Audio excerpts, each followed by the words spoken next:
Muito bem, pessoal.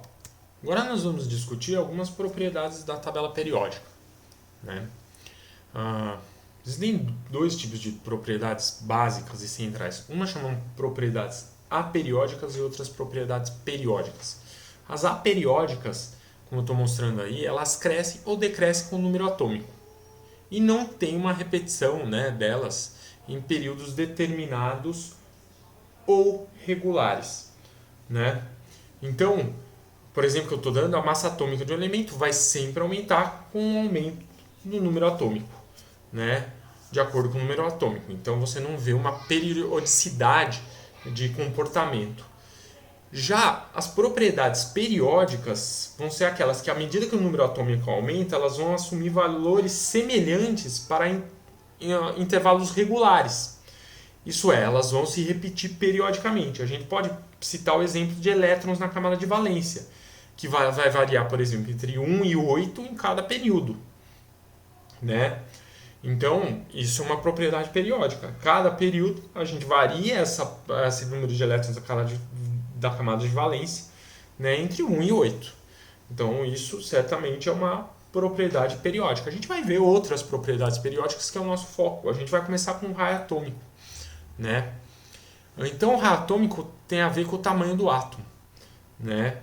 Então, basicamente, a gente pensa no raio atômico entre, assim, grosseiramente falando, né, vamos fazer um desenho aqui, né, quando a gente pensa no raio atômico, a gente tem basicamente a distância, né, do núcleo atômico até a camada, vamos dizer, de valência, grosseiramente. Isso é mais ou menos o que a gente imagina como sendo um raio atômico. Então a gente tem que dividir em duas interpretações, né? A primeira interpretação, vamos voltar lá, é a seguinte, né? Num período, né, num dado, vamos começar assim com uma dada família. Numa dada família, que é essa seta vertical para baixo, o que ela indica?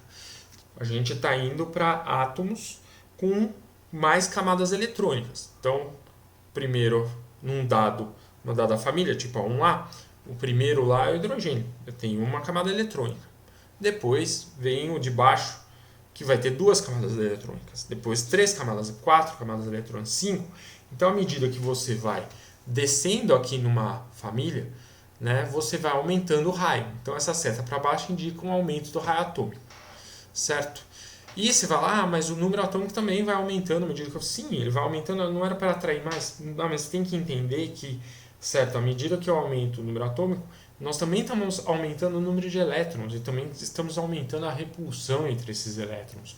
Portanto, o raio vai ficando cada vez maior, porque também nós temos uma blindagem desse núcleo pelos elétrons mais internos. E, portanto, uma blindagem, você tem um número atômico efetivo menor e, portanto, você vai ter mais repulsão entre os elétrons, dando também a noção de que você está tendo um aumento desse raio atômico, certo? A outra coisa é por que nós temos aqui, né, num período, né, nós temos um aumento de raio da direita para a esquerda. Por que nós temos raios maiores concentrados mais para a esquerda da tabela periódica? Pense assim, num período, né, por exemplo, no quarto período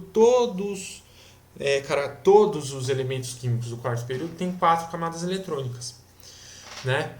Mas você tem aqui, por exemplo, uma carga efetiva nuclear menor, porque você tem efetivamente um número atômico menor na esquerda, né? Portanto, você vai ter efetivamente uma atração menor desse núcleo pelos elétrons, portanto vai gerar um raio maior. Ao mesmo tempo aqui você tem um número atômico maior, uma carga efetiva nuclear maior, portanto você vai conseguir ter uma atração maior pelos elétrons, pelo núcleo, e vai gerar um raio menor, certo? Mas algumas coisas que eu quero destacar, né, que eu acho que são importantes. Raio do ânion, por exemplo, você pega um átomo neutro, tá? Eletricamente neutro. Se você pegar o seu ânion, como se ele vai ter um elétron a mais, vai gerar maior repulsão, ele vai ter um raio maior. Então, o raio do ânion associado, comparado com o átomo eletricamente neutro, e se você for tornando ele ainda mais ânion, mais negativo, o raio vai ainda aumentar mais. Agora, um cátion, o raio do cátion, comparado com o seu átomo eletricamente neutro, vai ter um raio que vai ser menor, certo? Então, isso é importantíssimo. Se a gente comparar espécies isoeletrônicas, quem tem maior número de prótons terá um raio menor. Importante, você pega duas espécies que têm o mesmo número de elétrons, mas que você compara aquele que tem maior número atômico, ou seja, maior número de prótons, vai gerar um raio menor. Então é muito importante isso, certo? Vamos para a próxima propriedade, que é a energia de ionização. A energia de ionização como é que ela é definida? Você pega um elemento químico aqui, gasoso, você dá uma energia para ele e tira um elétron. É a primeira energia de ionização, né? Se você tirar outro elétron, você terá a segunda energia de ionização, tá? Mas como é que a energia de ionização cresce? A energia de ionização cresce da seguinte maneira. Numa mesma família, tá? A energia de ionização cresce para cima, veja, em oposição ao raio, né? Você tem que pensar assim, como aqui embaixo o raio é muito grande, o elétron da camada de valência que vai ser tirado, porque a energia de ionização se refere a tirar o último elétron. Como o raio é grande e o elétron está bem afastado do núcleo, ele sofre muita repulsão muita repulsão dos outros elétrons mais internos e pequena, né, atração do núcleo. Então é mais fácil de tirar ele. Eu preciso de pouca energia aqui embaixo, de menor energia, não de pouco, de menor energia. Em compensação, lá em cima eu vou precisar de maior energia. E o mesmo raciocínio que eu acabei de fazer vale para o período. Veja que a energia de ionização cresce contrário ao crescimento do raio, por esse motivo que eu acabei de falar. E tem outro detalhe que é muito importante aí, é que a energia necessária para tirar o primeiro elétron vai ser menor do que para tirar o segundo, para tirar o terceiro elétron. Vai ficando cada vez mais difícil tirar os elétrons. Quanto mais interno está esse elétron, mais difícil é tirá-lo, né? Então é muito importante isso, tá? Então, note aqui, ó, nesse gráfico que nós temos a energia de ionização dos metais alcalinos, que é bem menor se comparado, por exemplo, com a energia de ionização dos gases nobres, né? Então, entenda, e também você tem a questão, né, fundamentalmente aqui, né, que você precisa tomar cuidado, né, precisa muito tomar cuidado quando você tem a transição de energia de um período para outro período, né, que você tem, por exemplo, a possibilidade de você ter uma transição, ó, elementos de transição, quinto período dos elementos de transição, quarto período são os elementos de transição que são esse meio da tabela, desse gráfico, desculpa, não dessa tabela. Então tome um pouquinho de cuidado com isso, certinho? Muito bem. Então vamos para a afinidade eletrônica. A afinidade eletrônica vamos dizer, o contrário da energia de ionização. Na verdade, quando você tem um gás, certo? Quando você tem um gás aqui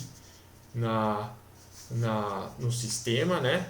E que você dá um elétron, o sistema fica mais energético. Para entrar no estado fundamental, ele libera essa energia que a gente chama da energia de afinidade eletrônica.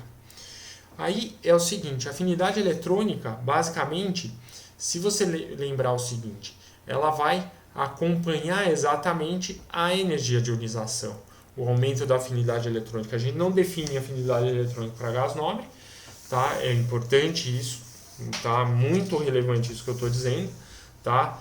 Mas a gente tem o seguinte, quanto menor o raio atômico, mais fácil é pro átomo conseguir capturar o elétron, certo? Quando ele está mais próximo do núcleo, ele sofre menos repulsão dos elétrons internos, então a gente está vendo, quanto menor o raio, maior a afinidade eletrônica. Uma outra maneira de pensar aqui, a gente tem aqui mais para cima e mais para a direita, aqui onde eu estou circulando com o mouse, né, nós temos os ametais, que adoram o elétron.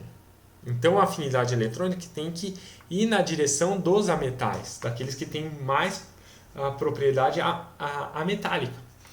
Junto com a afinidade eletrônica está uma propriedade que é a eletronegatividade, que é a capacidade de um átomo em atrair elétrons numa ligação química. E a afinidade e a eletronegatividade tem as suas setas muito parecidas com a afinidade eletrônica, só que ao invés de ser definida por um gás, né, monatômico, né, a capacidade de ele capturar um elétron e soltar aquela energia, ela é definida numa ligação química. E a gente lê do FON, né? Fui ontem no clube, briguei e saí correndo e tudo mais, ó. Flúor, oxigênio, nitrogênio. Lembre de FON, tá? Depois vem o cloro, briguei e diodo, saí correndo, certo? Daí depois vem o fósforo, eu não sei mais frase nenhuma, fósforo e o hidrogênio, depois os metais, tá? Então você lembra aqui do FON, que o flúor está aqui próximo dos gases nobres, depois o oxigênio, depois o nitrogênio. Então a eletronegatividade apontando para cima e para a direita, certinho? Outra muito que é importante é a caráter metálico, a eletropositividade, que é a ideia exatamente que mede a capacidade de um átomo de perder o seu elétron, né? Portanto, está relacionado à energia de ionização. Quanto menor a energia de ionização, maior a capacidade dele de perder o seu elétron. Portanto, ele tem que ser oposto à energia de ionização, né? Quando a energia de ionização cresce para cima, né, e para direita, o caráter metálico vai em oposição, porque quanto menor a energia de ionização, maior o caráter metálico, mais facilmente ele perde o seu elétron, tá? Portanto, a energia, o caráter metálico, e pensa assim, ele tem que aumentar para baixo e para a esquerda. Por quê? Porque os metais estão nessa direção, os metais estão para a esquerda, né? E estão mais para baixo, né? Quando eles têm maior raio, ele vai doar mais facilmente o seu elétron, né? Muito bem. Então a gente, caráter metálico, eletropositividade, e tem outras propriedades que, assim, tem mais dificuldade, não tem uma característica tão constante. Por exemplo, a densidade. A densidade do elemento é determinada experimentalmente. De maneira geral, né, aumenta das extremidades, a gente vê das extremidades para o centro, das extremidades para o centro, esquerda para a direita aqui, e da direita para a esquerda para os ametais, e mais para baixo indo para o centro. E a gente tem o ósmio, um dos mais densos que a gente tem aí, 22,5 gramas por centímetro cúbico. E a gente tem temperatura de fusão e de ebulição aumentando para cima, né, certo?